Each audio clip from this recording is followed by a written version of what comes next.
welcome back to the Sueños to Success podcast. I'm your host, Dr. Victor Rios, and today's episode is about growing up with loss, leadership that heals, belonging that builds strength, and lives transformed through connection and community. Today, we're joined by an incredible human being, a leader whose personal story is a testament to resilience and transformation. Someone who has walked through loss and struggle and emerged guided by mentors who believed in her and her own strength to persevere. Our guest is Dr. Cassandra Villa. Welcome, Dr. Villa. How are you? Thank you so much for having me, Dr. Rios. I'm really excited. Yeah, it's wonderful to have you. And, you've been a great leader in education for over 16 years now as a teacher in the classroom, working with some of the students that get neglected the most. Whether it's in the community of Watts or other places in the LA region. You're nationally recognized as a speaker and educator and someone whose journey from the housing projects of Pacoima to educational leadership is a powerful story of courage, grit, and the power of people who show up. So, welcome. What a journey. When you say it all like that, I think I'm having flashbacks of all the things that have happened in my life. Yeah.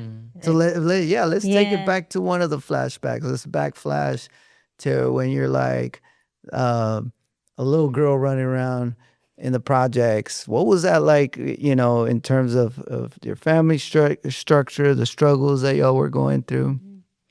The first thing that comes to mind is we always took pictures in the projects. So you will find so many pictures of me in like a big fluffy red dress for Easter or with my Lakers Snoopy shirt on and just being happy. Like I remember having like the sense of joy and community because my whole family was in the project. So not only did my family live there, my parents met there, my grandparents on both my mom's side and my dad's side, they also lived in the projects. So we walked over to my abuela's house and I had ice cups because she was the ice cup lady. She would sell ice cups and that was her hustle. In the hood, ice cups, hot Cheetos. She would sell those ice cups for $0.25. And I remember going to her house and asking, Grandma, can I have an ice cup? And she let me have one. She would let me go in the freezer and grab one. So I remember those moments of like joy as a kid. Like I didn't know anything that we lacked. It wasn't until later in school. Wow. Yeah. So this little girl kind of like feeling the assets, the richness of the culture and the family unit in the projects as a little girl. And then tell me about the ice cup, because some people are not going to understand it. And I remember paying $0.25 in elementary school for ice cups. It was the styrofoam ones. Yes. And then the ladies that sold them would do like Kool-Aid and freeze them up. Yep. But how did it roll in your neighborhood? Yeah, my grandma had the Kool-Aid, and she would do the grape ones, the cherry ones, sometimes the tropical punch ones. Those are my favorite. And then she would put some extra sugar in there, and she put them in the ice cups. So she had a special recipe. Yeah, she was so funny because she was like, grab one. And she's like, do you get the little one? There was a little one and then the big one. You pay a little bit more. But I'd always grab the little one. And I remember because I used to have so many ice cups, at one point my front teeth, they fell out because they got rotten. No. Because I had so many ice cups.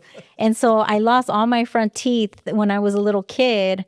And, we didn't have a lot of money. And my mom got me some little dentures when I went to the dentist. And we didn't have money growing up to replace them. And there's some funny moments. I remember my sister accidentally stepping on my little dentures, and my mom would have to super glue them back in the center. So I had a little gap tooth with my little dentures on. And that was like our dentistry. My mom's like, I'm gonna super glue these back because we didn't have enough money to like keep replacing these little dentures. Talk about resourcefulness. Yeah. Now, tell me a little bit about so you have your grandparents in the projects. Mm-hmm. They have your parents grow up in the projects. Yeah. What was their growing up like? It was different. My abuela on my mom's side, she worked in the fields of Newhall picking onions. And my mom would also join her as a teenager, and that's how they would make their money.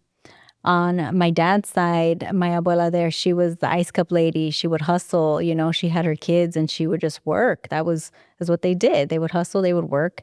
And growing up, my dad, he got into a lot of other things, his struggle with, getting mixed in with the wrong crowds and, not, fulfilling that potential. My dad's a brilliant person. And he always tells me, like, mija, like, I wish I had someone to push me, And my first introduction to school, I always share with you the lunch pail story of when I was 5, my dad sharing with me that story, like, you're a woman, you're brown, and we don't have a lot of money. So you got to be 3 times better. You got to be the best. And That's powerful. that stands out to me because I know that in his life growing up in the projects, he didn't have a lot of options. And so in the 10th grade, he was pushed out and he decided, like, I guess I got to go to the army because that was the way out, like the military, or you get in the wrong crowds or the gang life or all the other things. So that was his choice. That was his path. But my mom would work in the fields and she had I think it was a Camaro, like an old school car, like a Chevy, like the 1970s something, a blue one, my dad said.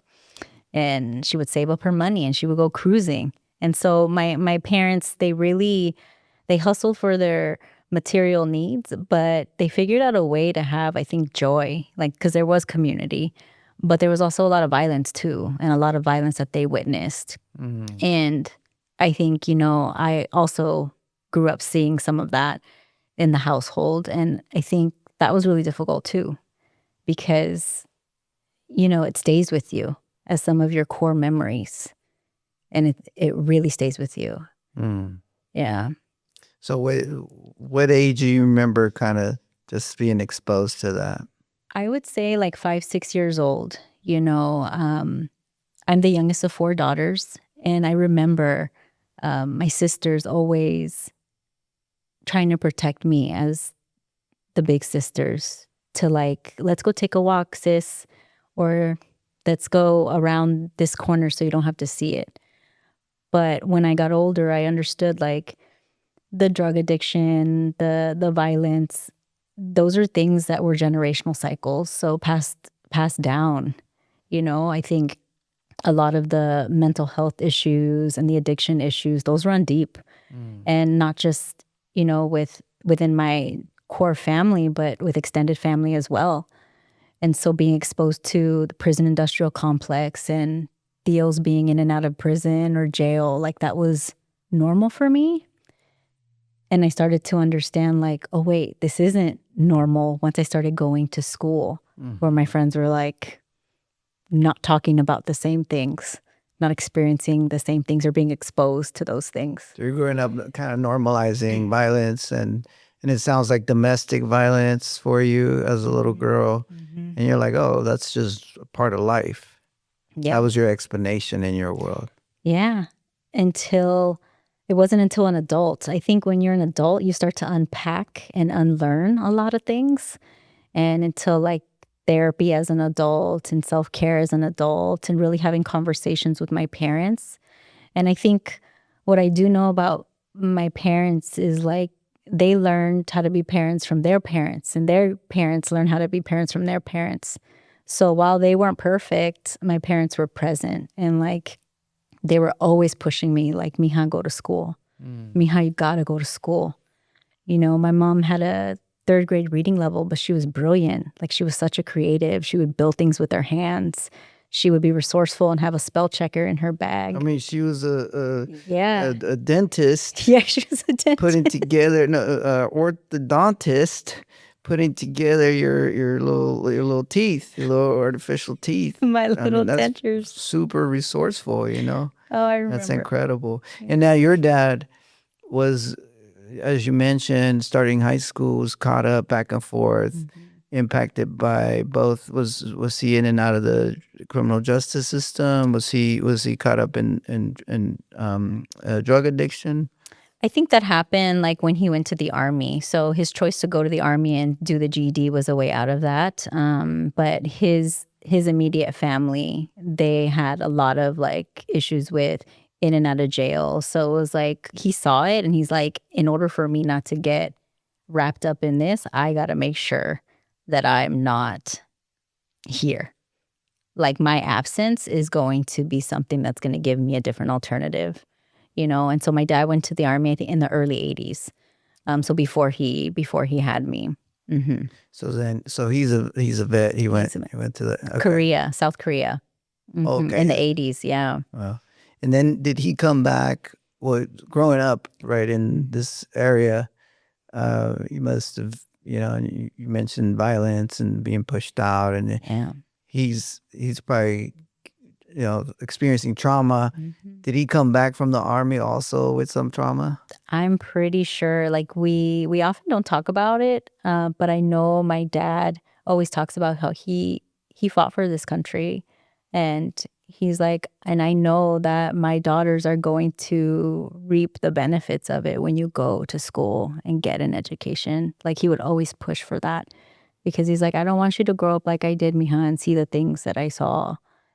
Like you have so much to see. So he was always doing the best he could Mm-hmm. to kind of guide you Yeah. when he was around. And I want to go back to the lunch pail story. Will you just walk us through it? You got a little aluminum lunch pail. Your dad's walking you to school. What does this pail look like? Yeah, I think it was like a My Little Pony lunch pail, but I remember like so excited to go to school. I didn't go to preschool. I would jumped in straight into kindergarten. And I was just so excited. And my dad was like, okay, mija, we're going to have a talk. And this was my first introduction to school. And he tells me those 3 things. He's like, listen, you got to do a couple things. You got to be the best. And I'm going to tell you why. Because you're brown, we don't have a lot of money, and you're a woman. That's already 3 strikes against you. So you need to make sure that you are the best. And that was my first introduction to school. Wow. I think about that all the time because when you have your kids go to school, you're like, have fun, But that wasn't my introduction. It was like, oh, it's go time. It's like survival. Yeah, he was teaching you a lesson that some of us don't learn until we become professionals. Because, we go through this life of struggle, right? Mm-hmm. And for me, like, I didn't even want to graduate high school. I didn't even want to go to college. And I got lucky, right? I got blessed that a teacher taught me that I needed to finish high school so I could help my family, so I could help my community. And then I got lucky that then mentors introduced me to what college was, and I end up at Cal State, and I get there, and I'm confused and I'm lost, and first generation, I don't know. I remember getting there and not even understanding what it meant to go to lecture. Nonetheless, go to office hours. People are like, oh, go to office hours. I don't even like this professor. Why am I going to go to office hours? And of course, this is a strike against you because you're supposed to go to office hours, but no one teaches you the hidden curriculum. Mm-hmm. And so little by little, when you go into your profession, you realize like, oh man, like I really do have to work twice as hard, or in your case, 3 times as hard because you were a woman as well, right? Latina, working class, and a woman. And then in my case, being a Latino and working class, and I show up and people are like, when I first became a professor, there was another professor that at UC Santa Barbara when I started teaching, and he was older, and he brought a stack of paper and he put it on my desk, and he goes, give me 80 copies, because he thought I was like an assistant. He didn't like realize that I could be a professor just like him. And that really insulted me. But then in that moment, I realized I'm going to have to keep working twice as hard. And that's the kind of sometimes the burden that you carry, but also the gift, because no one can take away any of your credentials or what you've earned because you've worked twice as hard or 3 times as hard. Yep. But you carried this ever since you were a little girl. Ever since I was 5. I'll never forget it. While my parents weren't perfect, they were present and they did the best that they can. Like they knew where the gaps were, and they're like, there's a chance for the next generation to break some of these cycles. And, I appreciate my sisters trying to protect me from seeing a lot of the things and being a witness and bearing witness to the violence, but I saw it. and they are memories. And I think it's really important in Latino communities to recognize we have to address those adverse childhood experiences in order to grow and to learn and not continue those same patterns again. And there's no shame in therapy and seeking support. And I didn't actually go to therapy until after my mom passed, like many years.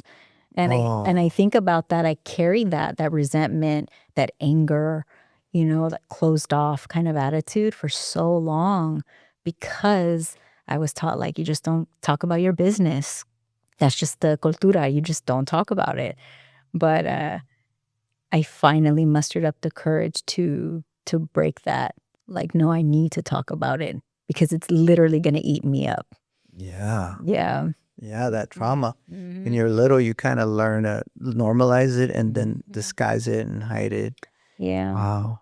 So, and I'm very sorry for your loss. I know that you've lost your mom, and that's a kind of a powerful story in your journey because it really shifted, right, your direction. And so your parents are bringing you up. You decide to focus on school because you're seeing like that school might be a solution to all the issues you're seeing around you. And you get to a point where you do graduate high school. Yeah. Were you the first to graduate high school? Yeah. My sisters, they went through a continuation, and so I'm the first one in my immediate family to graduate from high school, from a traditional high school. Wow. Yes. So even your sisters kind of got a little bit in trouble or detached from the conventional high school experience. They became mothers early in their life, so teen mothers. There's three of them. Two of them.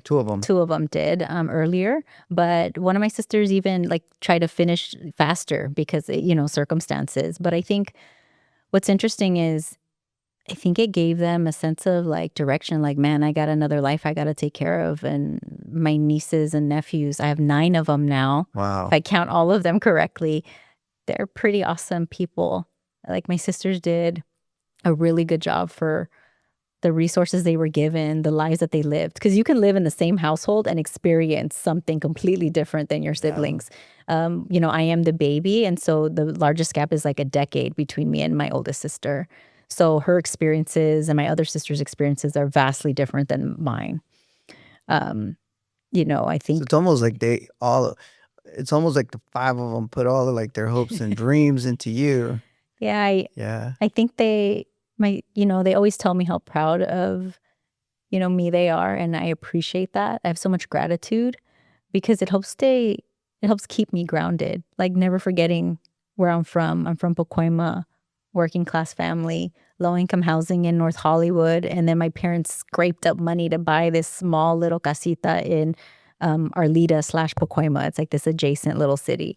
And even though we don't have that home anymore, I spent some years there and thinking about like my parents really, really tried hard to give me something better. What happened to the home?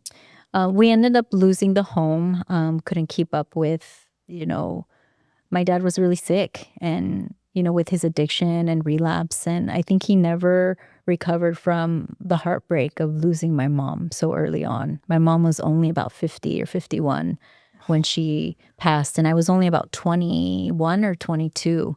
So I didn't get a lot of time with her, but that was a significant moment in my life where I could have made the choice to continue or not to continue with following my dreams. So I think I carry that responsibility of like, you have to choose and make the choice to choose something better. Yeah. So speaking of choice, you had made all these right choices. You had finished high school. You had gone to college. Where'd you go to college? I went to UCR, so I'm a Highlander. Okay. I am a Highlander for undergrad. Yeah, loved it. Lived in the dorms. My abuela that used to pick onions in the fields, she lived long enough to see me move into the dorms. And she sat on the little bench outside of the dorms with her cane. And I remember her crying. Like, my granddaughter made it. So you were first in the family to graduate a conventional high school. And were you first in the family to go to 4-year? UC Riverside. Yeah. To get into UCR, I think I was just doing what my classmates were doing. Like, They got to take the SATs. I got to take the SATs. I was figuring out a way to navigate. And luckily, I had powerful and amazing teachers who guided me, because my third grade teacher, Miss Moreno, told my parents that she needs to be tested for gait. Wow. It was my first Latina teacher in third grade. And she's like, Cassandra is like something special. She needs to be tested for gait. And my parents listened. And the trajectory of my life kind of shifted. I went to, magnet school in middle school and high school. And it was constant rigor, high expectations. And I was going to school with peers that had, parents that went to college and were doctors and lawyers and attorneys. And that was just the norm. Wow. That's the power of a teacher, to Mm-hmm. be able to look at a child, and even though their parents are broke, even though people think that their families are broken, even though that they're coming from the projects, even though they have all this stigma and labels on them, the teacher can say, I see a gift, and we're going to capitalize on that gift and allow that child to thrive and allow that child the resources to make it in this world.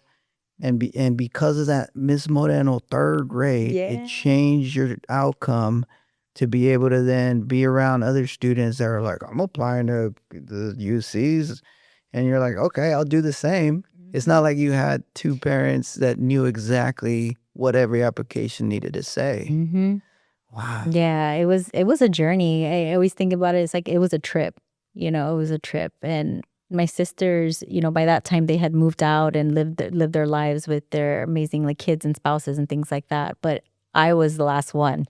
I stayed with my parents the longest because I was the little one. And so my mom, I'll never forget it. In college, my freshman year of college, I did well, my last quarter. I was finally catching my stride. And she printed out my grades and put it on the fridge in college. And I thought that was so such a core memory for me, because she was so proud, my baby's going to a 4-year and I'm going to put her grades in college on the refrigerator so everyone could see it. Oh, that's amazing. Yeah. Now, you also mentioned a story. Your mom is incredible, resourceful spirit. Mm-hmm. You mentioned a story when she decides, look, I need you to write a letter for me.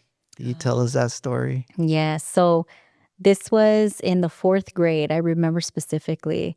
My mom, read at the 3rd grade reading level. That was her reading level. And she's like, I need you to help me write a letter to the welfare office to let them know that we don't need food stamps anymore. And I had this big old blue pencil. I remember those big old fat blue pencils. And I sat with her at the table, at the kitchen table, and I helped her write it. And it was a moment, that's a core memory for me. My mom's like, we don't need this anymore. I work 2-3 jobs. Tell me what's going on in your mind, that little and then now about it. I'm so in awe of my mom, because I don't know how she did it with the resources and the education, the formal education, because my mom was a brilliant person. That street education, she had it. My dad, that street education, he had it. So that idea of education is only this formal institutionalized thing, I don't think that's real. It's part of it, but the whole life education, they had that. Wow. And so my mom, I think back to that moment and I'm like, how brave she was to ask her daughter, her youngest daughter, to help her write this. How resourceful, how proud she must have felt in that moment. I'm working these jobs and we don't need government assistance anymore. And thankfully we had government assistance when we needed it, because it helped us get our food stamps and get our food. And I appreciated her finding those resources for us and working multiple jobs to make sure that we were taken care of, all of us. The 4 girls, that's tough. 4 daughters, I don't know how she even managed that at all. Yeah. Wow, that is powerful.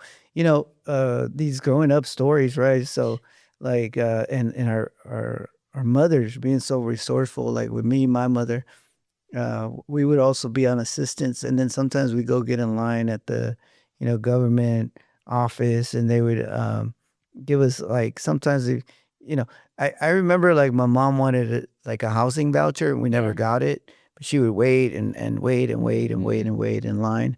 And then you see the social worker and they just look at you like, no, you don't get a housing voucher. But here's some cheese. And they pull out a big old block of The government block, cheese. the government cheese block. Oh my They pull it out. And then, but my mom had taught us, like, we're going to make something out of nothing. So we would go to this liquor store and buy tortillas, and we would take this government cheese, slice it up, and we make the most delicious quesadillas. So I always tell people, when life gives you cheese, make quesadillas. Even with that cheese, it was hard to melt. It was. Like, it took a minute to melt that cheese. Well, and it turns to oil. It turns to oil if you melt it too much. So yeah. So no, but the resourcefulness of our mothers, right? And what the power that your mom had in sort of dignity. She was seeking dignity relentlessly, and it didn't matter that she could have just kept a little bit of that government assistant. What mattered was that she was gonna be dignified and have her daughter help her with that. Absolutely. That's all. And I'm really grateful for that moment, because I was just like, okay, I didn't understand when I was in the 4th grade, but now as an adult, I'm like, wow, I can't believe we shared that moment together at the kitchen table. Yeah, talk about character. And you talked about formal education. You know, in our culture, we say educado and educada, and then our parents say, quiero que seas educado, quiero que seas educada. They're not just talking about like be educated like in English. Educado means to have morals, to have character, to take care of others. And so that's a social, emotional education that we're being taught. And a lot of times our school system doesn't recognize that we're already being taught this social, emotional education that teaches us character and morals. And it gets ignored. Yeah. By the education system in many ways. But your mom was incredible at teaching, giving you a sense of educada. Yep. So you're in college, and at what point do you start to sort of hear the news that your mom's not doing well? You know, I was the one who took her to the emergency room because she's like, you know what, I have a little bit of heartburn. And this was my second year at UC Riverside. So I ended up taking her to the emergency room. And my mom never went to the doctor when something hurt. She's like, you know, I'll be fine. She like, I'll just put some Vicks on it. I'll just get better. Like, it'll be fine. Like, she ended up being diagnosed with stage 4 stomach cancer. Oh, man. And it was devastating because here I am thinking like, we're going to leave with like a prescription for something and she's going to be all patched up. But unfortunately, like, that news was just devastating. I'll never forget my dad coming to the hospital because I was like, Dad, this is definitely more serious. And I remember him taking off his hat when he heard the news, and I saw his body just kind of kneel over a little bit. And I remember that just like it was like a moment in time. And it changed us forever. Definitely did. Wow. So you couldn't, during this time, you couldn't focus in school? No, I just, I wanted to give up. I stopped going to classes, like paying attention. My focus was everywhere. And when she got sick, I made sure that I scheduled my classes Monday through Wednesday in the quarter system so I can spend Thursday through Sundays with her at home. And my professor was my English Chicana professor, Dr. Lopez. She was there with me on that journey when I was just like, I had no one to talk to. I'm like, how am I going to keep doing this school thing? My mom is dying. The person who gave me life is not going to be here soon. And so finding purpose in like, what am I supposed to do? And she fought the good fight, for 2 years. And it was a quarter before I graduated from UCR. Wow. And my mom told me, she was like, Mija, I'm so sorry, I'm not going to make it. Oh, she was thinking of you, she was thinking not of herself. Me. Wow. She was like thinking of me in that moment. Oh. Yeah. What were some of the messages she was giving you in that end of life journey? We spent a lot of time on the couch while she was getting her chemo because we'd have to take her chemo home. She had a machine that would come home with her after she would do chemo at the hospital. Then she would have her machine that would just continue delivering her medication. So we were close to the couch. We spent a lot of time watching some of her favorite movies. Her and my dad did some like Bible study. I think my mom found her faith towards the end of her life, where she became a believer, which I thought was really awesome. And I think we had conversations about just like the things that she wanted for me. She's like, I want you to do everything, like travel, see the world, like do all those things because like I can't, and I want that for you. You know, my dad and her had all these plans. We're going to travel. We're going to do this. But it's like, you're 50. You're the prime of your life. You're supposed to do all of those things with your spouse. And so I think about that. It's so little time. So I'm like, I think I'm trying to make it up now in my life. I want to go everywhere. I want to do everything. I want to take a flight here. I want to, even if I'm scared, I want to try it.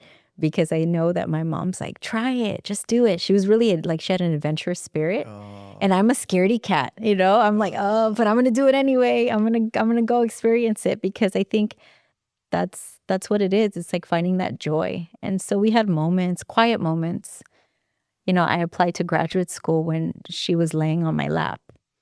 Wow. And I was writing my essay, and I'm left-handed, so I was writing my essay, and one like part of the couch, and my mom was laying on my lap, and I'm like, Mom, I'm gonna try this grad school thing out.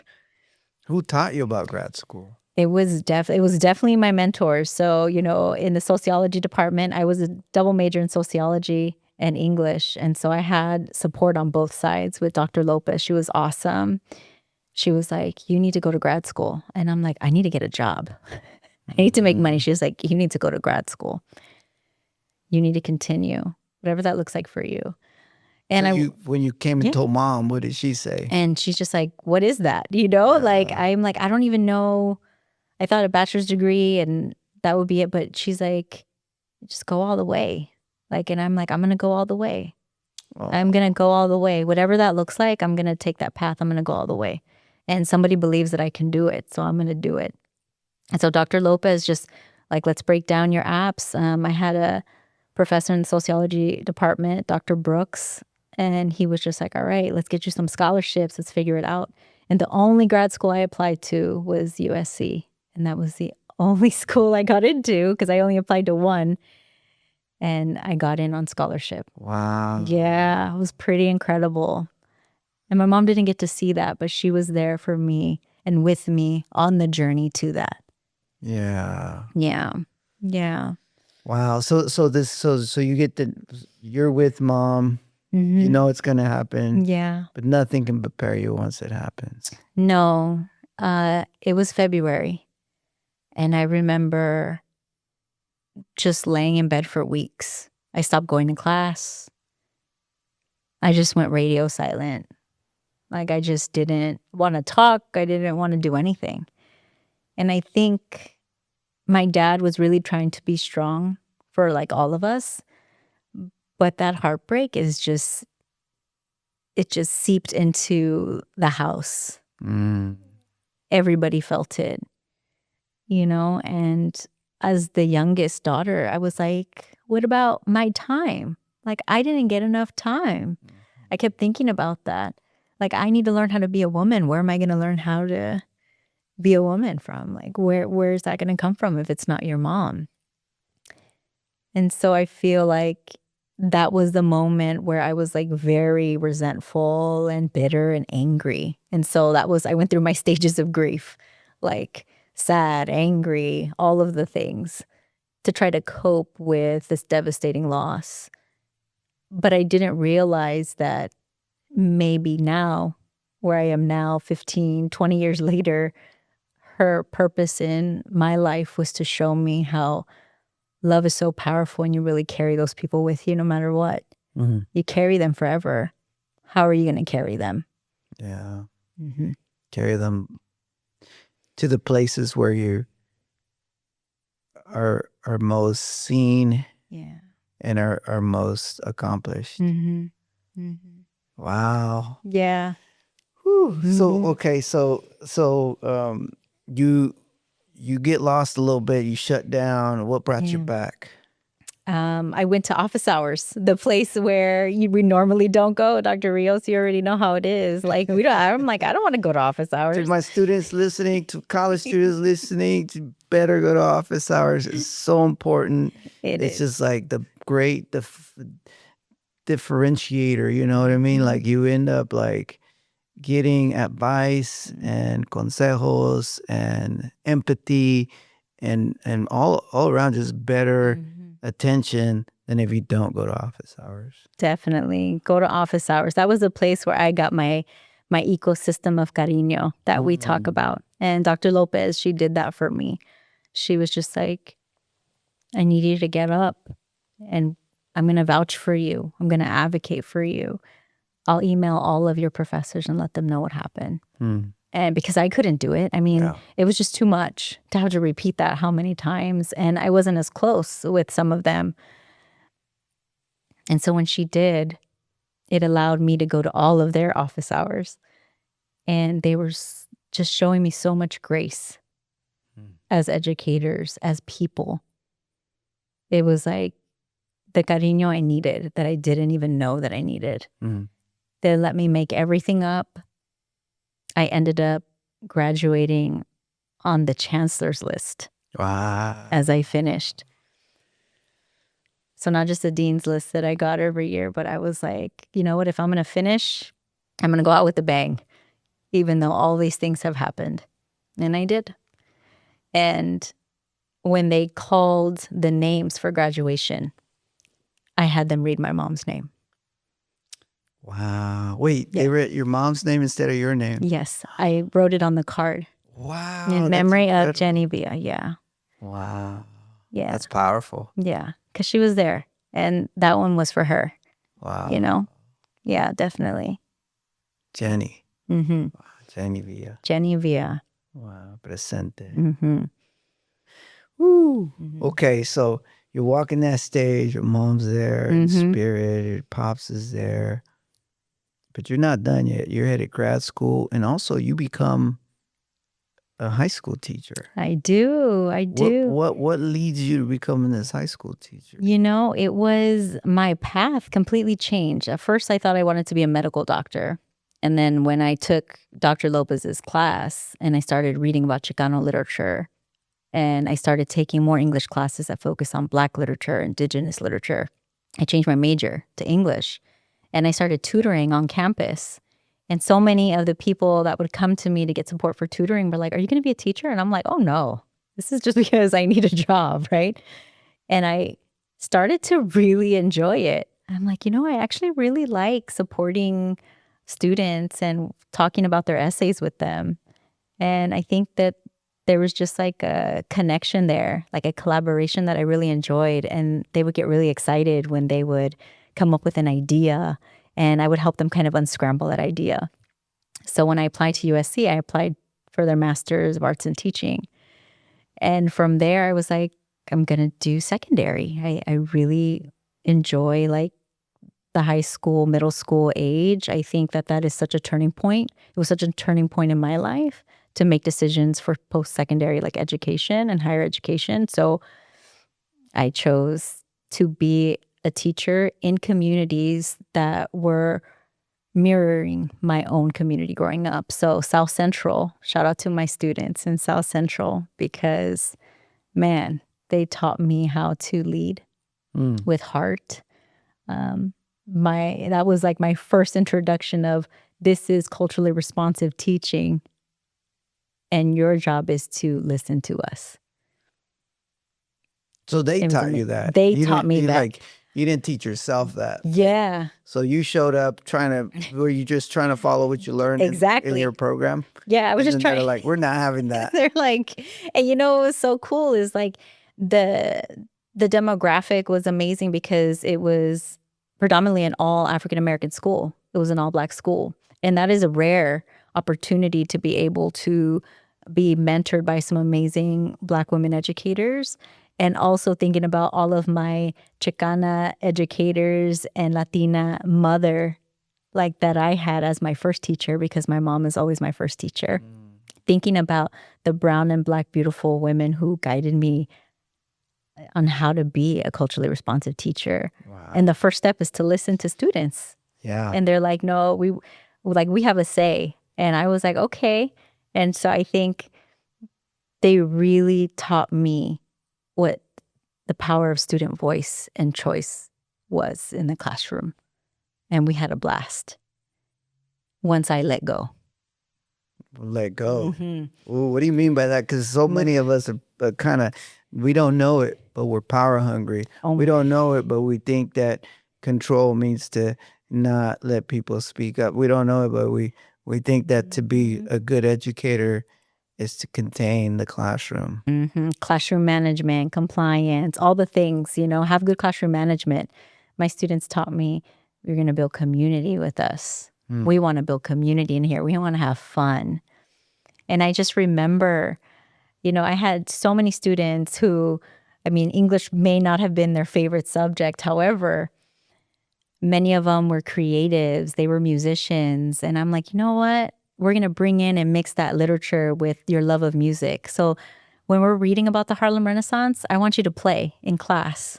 And they did, we brought the time periods and the literature to life. And I'll never forget it.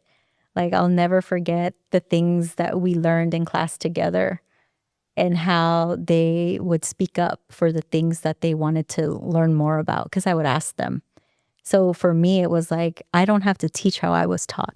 I don't have to teach how I was taught. Yeah. Just follow the order, follow the rules, sit there, shut up, and fill out this form.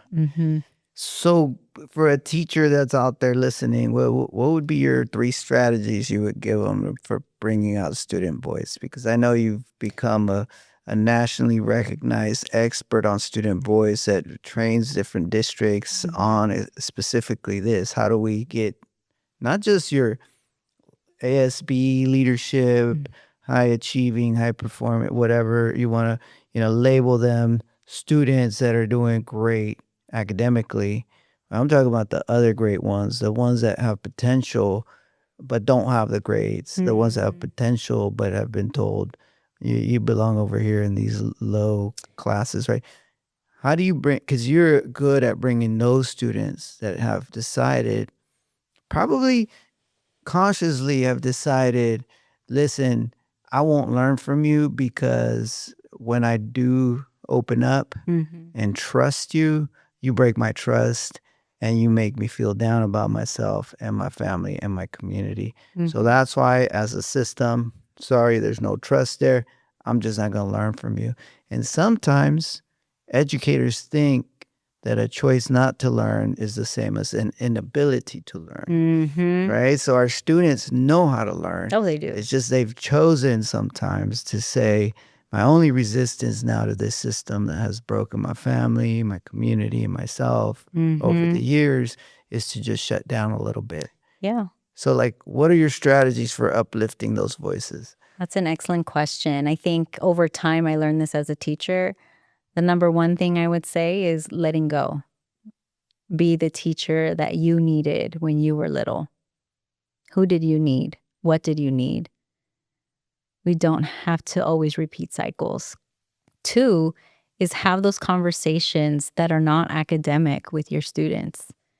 And I think students are a lot like peeling back the layers of an onion, It's like you gotta peel back those layers to get to the center. And there's a lot of layers. And I would be so inquisitive because I wanted to know about my students.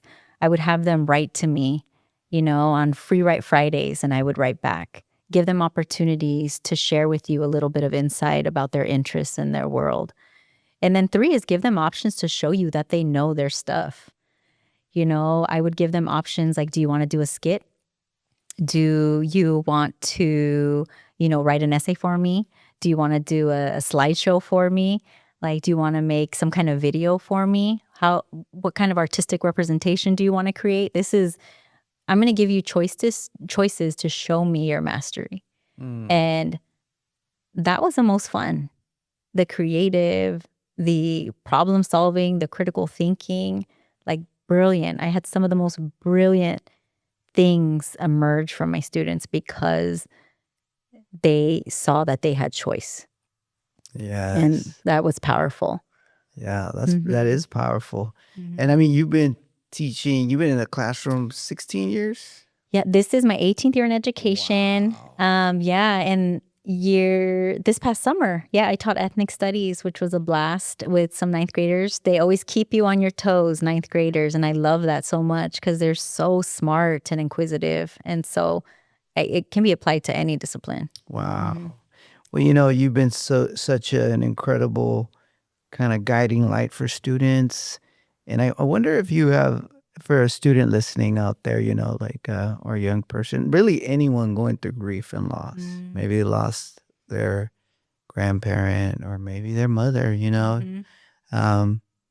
what would you tell them as they go through that struggle? What's your first piece of advice for them? I would say that you can always turn your pain into power. And how do you do that is you seek out that ecosystem of mentorship, support, somebody that you trust. That could be an educator, it can be your counselor, it can be your teacher, your tia, your cousin, somebody that really believes in you. And I think just to remember, Tupac is one of my favorites. And as an English teacher, The Rose That Grew from Concrete. I always remember that poem, and I think about how all of my students, you're roses. All the time. You are roses. Like, don't forget it. Yeah. Remember that you're a rose, even if you're amongst the concrete. Yeah. Whew.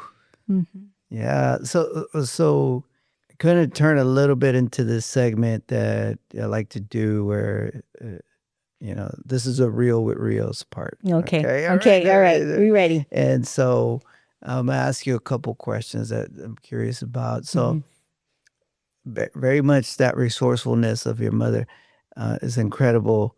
I like fixing stuff too. And that's why I think he told me she had that Camaro. And my kids and I have been working on this 67 Camaro for a while now. It's at home. We've been driving around. And,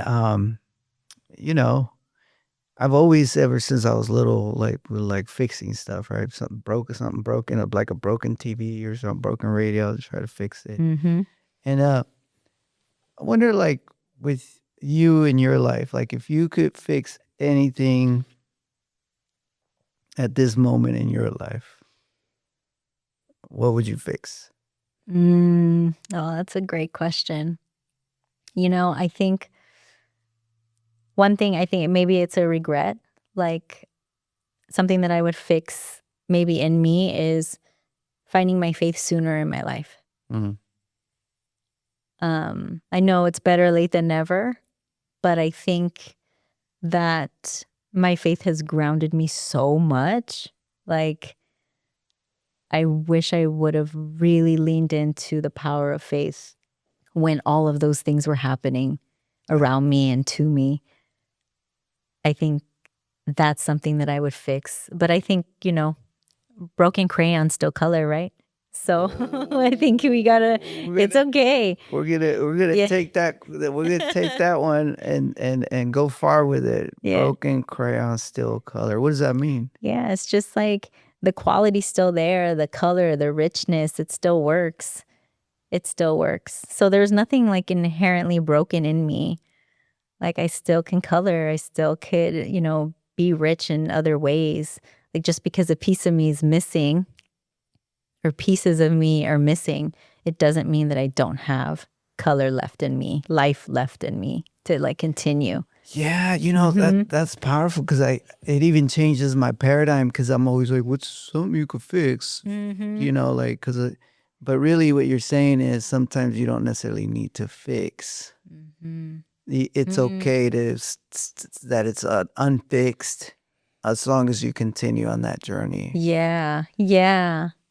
Yeah. Yeah. Also reminds me of that. There's a Japanese pottery where they take broken Yeah. broken items, right, and they repair them. But when they repair the broken cracks, they repair them with gold. Wow. And so then what you have is like an allegory for life, right? So that you when you get broken, right, that you don't have to come back to be repaired in the same way, in the same manifestation. In this case, a different version, but it's got gold in those crevices that were once broken. That's beautiful. That's a great allegory. I Yeah. love that. The symbolism of the gold kind of being like the light, that Yeah. richness, that light. In those spaces of trauma, because we started our conversation today about intergenerational trauma. And it's, my mom the other day, we went on I take her out once a month or so places. So we went on a cruise, just a little day-long boat cruise under the Golden Gate Bridge in San Francisco. And so my mom, she likes to, she likes to vent. Let's put it in a nice way. And she likes to vent, and so she's venting to me, and I'm listening. And this day I picked her up. She wasn't in the greatest mood, so she's venting. And the first half hour, I'm just like so annoyed because she's venting about like, oh, you kids never come and see me, and she's kind of like the victim venting. And I was just like, but I just bit my tongue, right? And then afterwards, for like 4 hours, we have a really beautiful conversation.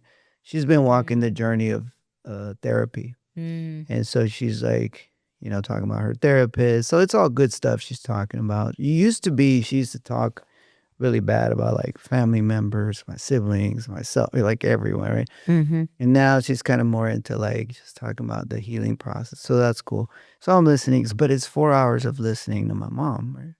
So then, I drop her off. She actually wanted to go to the casino. So I drop her off at the casino, give her some money. And she goes and gambles. And I go back to my family. And then something magical happened, though. See, our relationship has always been broken. If you look at it in that perspective that I've been looking at it. And so, but we're starting to repair it, right? So then she calls me back a few days later, and she says, hey, mijo, I was reflecting on, and she's never started a sentence where I was reflecting. Right, So right. like, oh, this lady had a breakthrough, right? Yeah. So this like, I was reflecting, and I realized that you listened to me that whole day. But then I asked myself, what about Victor? Wow. I didn't listen to you at all. And it is the first time in my life that she's ever kind of asked, like, what about you? What, let me listen to you. And it was a beautiful moment because I said, Mom, don't you worry. I got my wife, Rebecca. I got my daughters. I got my son. I got my community. I got my therapist. Like, I got all this other family, that it's okay. And you may not have as many people as I got right now in your life. So I'm okay with listening. You don't have to, listen to me as much as I listen to you. But I really appreciate that you reflected, because that helps me come to peace with our relationship as a mother-son. And it was this huge kind of breakthrough moment where, as you mentioned right now, right, you say, crayon might still be broken, like our relationship. I could never, like little Victor is still always gonna have experience whatever my mom did to me, but we still can go far at this stage where we're at as a mother and a son, and have that redemption and that repair where it doesn't have to be perfect. Yep. Wow. Absolutely. That's powerful. That's powerful. Wow. That must have been a moment to Yeah. ever say that. Yeah. Yeah, I was like, who is this person? Calling It's like me. one of my proteges or something, our generation, younger generations, very in tune with our psychology Yes, they are. and our well-being, mental health. But her generation, it's like, you're local if you go to a therapist, Mhm. And so for her to take that step, it's been good to see her do that. That's awesome. I love it. I love it. Okay, and then connected to this conversation, thank you for sharing. Is I'm wondering, um, you've accomplished all these amazing things in life. You have a doctorate degree. We didn't even talk about that. What a time. Yeah. That spending 6.5 years, I really spent time studying like the power of student voice and, earning my PhD at Claremont Graduate University. And again, it was the mentors that I sought out to support me on the path because I didn't know how to navigate that. Were you working full time? I was working full time as a teacher in Watts and in Downey. And I remember just really long nights and weekends and classes and driving. And I have no idea, to be honest with you, it was the support of my circle who were just like, you got it, you can do it. And I'm just trudging along, trying to figure out how do I even navigate this. But it was really a village that helped push me through that program because there's so many times where I was like, I do not belong here. Like, I'm a new teacher. I started the program at like 24, 25. I didn't know what this would look like or how it would impact, my teaching or all the things. And it was just a beautiful journey of self-discovery. I think the doctoral program or a PhD program, it'll test you. It'll show you who you are in moments of just being stuck or having writer's block or like your sense of discipline, your work ethic, your heart work, my passion. And I'm like, this is my passion. This is important work. I want to get these students' stories on paper. They deserve to have somebody listen to them. And that was such a blessing. It was such a blessing to hear. And it was my students from Watts. And I always think back to those moments and I'm like, they are such like resilient human beings. Yeah, I love them so much. Yeah. That's a great. So you're over there saving lives full time as a full time teacher, which is not 40 hours a week. That's 60 hours a week. Yeah. And then you're headed to your PhD program, and this happens for 6 years Yeah. of Pretty your much. life. Pretty much. There's something to say. I'm not big on the work hard kind of culture where it's like work hard, work hard, work hard. Mhm. But I do have to say that for those educators out there, they sometimes will ask me, how do I do it? Mhm. And the answer is just do it, because there's no perfect way to do it. You're going to have some sacrifices you make. Yep. What were some of those sacrifices you had to make to get that PhD? Man, I right now what's resonating to me is like what my dad would say. He's like, pay now, mija, and play later. Like, you got to pay now to play later. Like, this is your time. I know it's rough because you're missing so-and-so's birthday or you're missing this event. I'm like, I can't go, you guys, turning down social events and not spending enough time with my family, which I'm trying to make up for now because they're so important to me. And I want to make sure that I make the time. And it was those sacrifices, not being able to go places or do things. Or when I get invites, I'm like, man, I got to write today. I'm sorry, I cannot make it.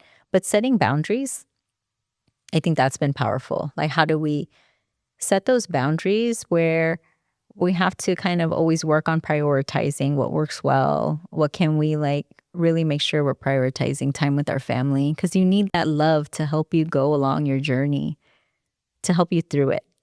Yeah, you do. Yeah, I always told my students, it's like, listen, you can go back to your family and community now with your high school diploma or with your college degree Mm-hmm. and help. You can always help.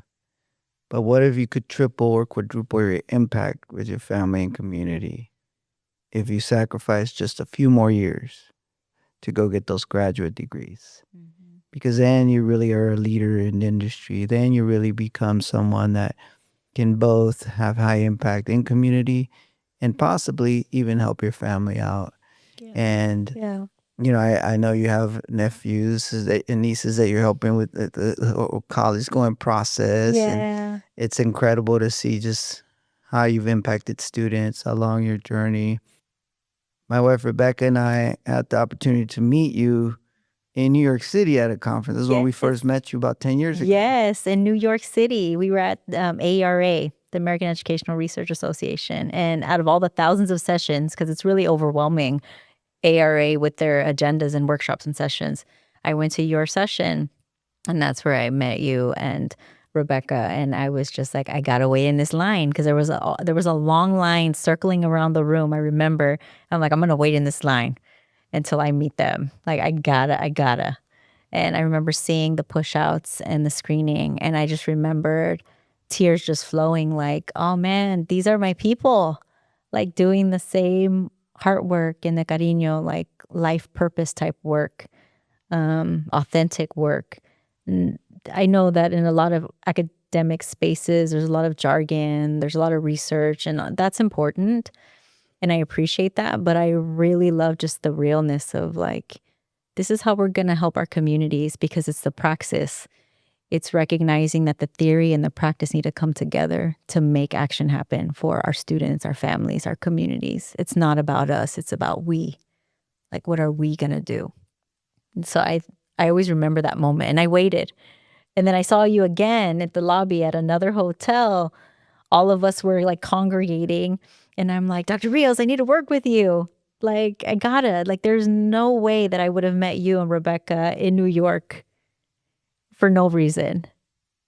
And now fast forward like almost 10 years later, and like we're collaborating, we're working together, and it's like the impact that stays with me. So I think like we're being real with Rios. Like right now in this moment, the gratitude that I have for you and Rebecca and Scholar System and the Wolf Pack, because we did this like together in solidarity. And you had a vision you told me about 10 years ago. And it's like, I see it play out. It's pretty cool. Oh, well, thank you. And that's that vision of making sure that our research doesn't stay in the halls of the academy or in some article or some book, but instead, like everyday teachers get to, and everyday students and everyday families get to see a change in the way that education does business today. Yes. And you've been a part of that in terms of transforming student voice out there. We've been a part of that in terms of supporting our teachers and administrators in building those ecosystems of cariño, the ecosystems of embrace, making sure that there's a true community schools movement, we call it a community empowerment movement, where families feel heard and seen, and parents get to work with each other and providing those tools that are research-based, and then for students to feel like their voices are heard all the way at the district level, and then giving them a sense of purpose and what their future might look like. And of course, for our teachers to feel that they're appreciated because they're so underpaid and underappreciated out there. How do we give them a sense of appreciation and affirmation for the life-saving work that they do? Yes. And we've been at, 30 plus school districts just doing this work, and it's been incredible being able to take it outside of those academic books and academic conferences and spread the word out in the public in the way we have. So Dr. Villa, it's been a wonderful time with you. Yeah. Thank you so much for sharing your incredible journey. I know you're going to keep making an impact out there as an educator, as a mentor, and developing even further in that leadership that you do for education. So thank you very much for your time. Everyone that's out there listening, thank you for tuning in to Real with Rios. Sueños to Success. Appreciate you all your comments, all your affirmation, and of course, you out there listening. Be blessed, everyone. Until next time, take care.